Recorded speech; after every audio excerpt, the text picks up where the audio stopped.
I'm going to tell you a truly fascinating story. You might be surprised. It's the story of humanity's oldest hero, the Epic of Gilgamesh. This tale, dating back an astonishing 4,800 years, is considered the first literary work in human history, predating even the book of Genesis in the Old Testament. Do you think it's a story about love, success, or honor? Surprisingly, humanity's first epic is a work about death.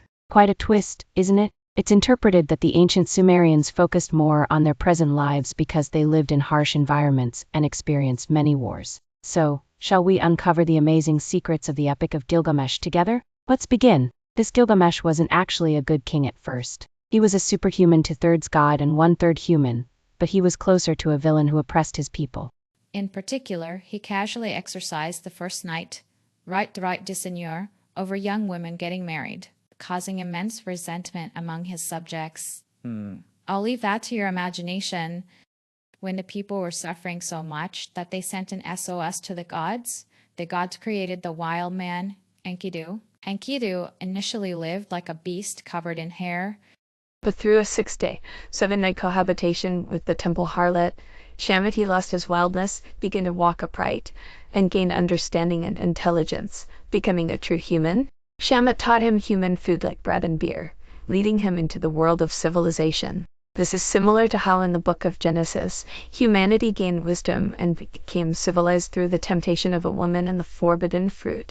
Isn't that fascinating? Upon becoming human, Enkidu was enraged upon hearing about Gilgamesh's exercise of the first night rite and headed to Europe. He confronted Gilgamesh, and the two fought fiercely like great bulls. The sources vary slightly on who won, but ultimately they both acknowledged each other's skill and bravery and became inseparable best friends. Thanks to Enkidu's arrival, Gilgamesh's tyranny also ceased.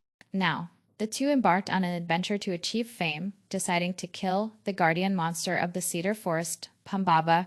But here, Gilgamesh acts a bit unfairly, and instead of fighting bravely, he cowers in fear, then uses deception, offering his sisters as wives to weaken Humbaba's power before ambushing and killing him.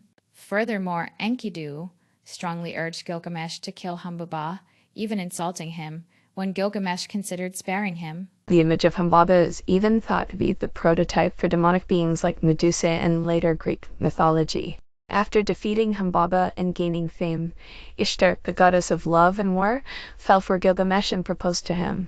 But Gilgamesh coolly rejected her, bringing up the tragic fates of her past lovers, using insulting words like, "You're a poorly made door that cannot keep out wind, a leaky water skin." Ouch, that's a direct verbal attack.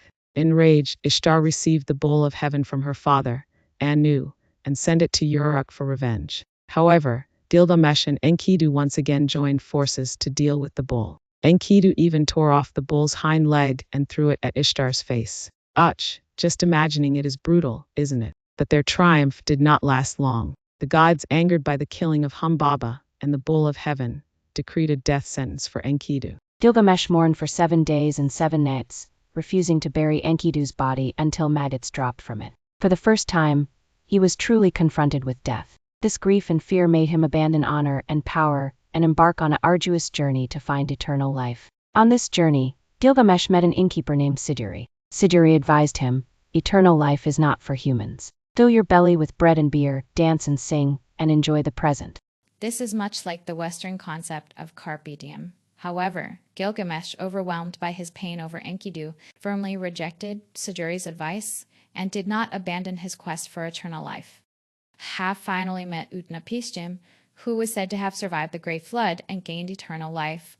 Here, a great flood story remarkably similar to Noah's Ark in the Old Testament appears, with details like building an ark, loading animals, and even sending out birds to confirm the waters had receded, almost identical though the order of birds sent is reversed. Scholars suggest that the book of Genesis may have been influenced by Sumerian mythology during the Babylonian exile. Utnapishtim gave Gilgamesh a test to stay awake for 7 days and 7 nights, but Gilgamesh, exhausted, fell asleep. Eternal life is certainly not easy. Nevertheless, with the help of Utnapishtim's wife, Gilgamesh found a thorny plant of rejuvenation at the bottom of the sea, also known as the elixir of life. It was even named the old man becomes young. The plant's thorns also symbolize a deep realization Truth is not sweet but painful like thorns, and one must endure suffering to obtain it. However, on his way back, while bathing in a pond, he was careless and a snake ate it, shed its skin, and became young again. Some myths even trace the origin of snakes shedding their skin to this story.